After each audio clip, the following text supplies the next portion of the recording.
The first example here is a station rotation for my Spanish 1. So starting out, we started in the class piece, which is sort of the thin column. Everybody takes attendance. We started out with a boot verbs slide intro, which was like a mini lesson.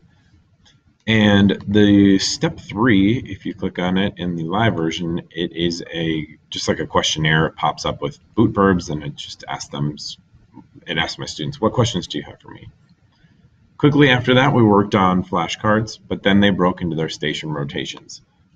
So with me, the students were working on a practice packet. They worked on it for a little bit, and I conferred with the students for each about 2 minutes. That way they could ask questions of me if they needed. I was able to work with some students more than others. If they had less questions, I didn't work with them as long. If they had more questions, I got to work with them for a little bit longer.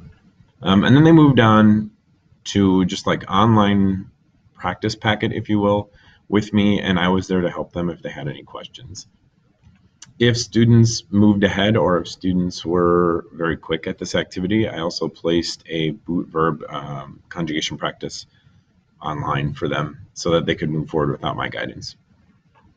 After groups were with me, they moved to the independent station. Some groups started the independent station, some groups finished there, but in the independent station, what students did on this particular day was open up an audio practice, talking about prepositions and where things are located in a city.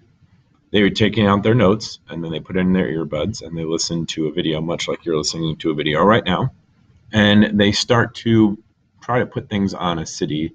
It was like a regular piece of paper, and they just try and draw buildings in or label buildings according to the audio they're hearing in Spanish.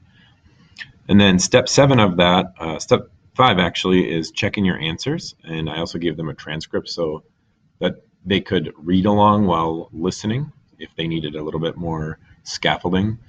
I asked them to turn in their sheet, and then step 7 was tell me how you did on it so I could get some feedback. If any students actually finished early, which I don't think many of them did, there was a Quizlet with prepositions that they could work on, and additional Quizlets as well. And in the pairs group, the students they grabbed a story, a hard copy story. It's a reading story, but they read the story and they drew the story. It's a story split into, I think, 9. And they just very simply read the story together. Like they took turns discussing what they thought it meant.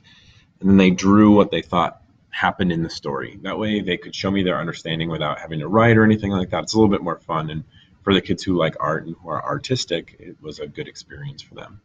And then again, on step 4, I asked them, how did you feel like you did on this? And so some students, again, start with me and then go independent pairs. Some groups go independent pairs me. Some groups go pairs me, independent. Regardless, the expectation is that when they're with me, they confer and they get any extra help they can in a small group.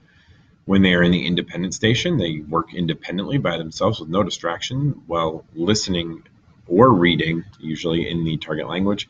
In the pairs group, it's all about talking. As long as they're talking quietly, they should be working together and enabling that ability of collaboration, which sometimes can be a little bit hard for students. But that is the overall station rotation in Spanish 1.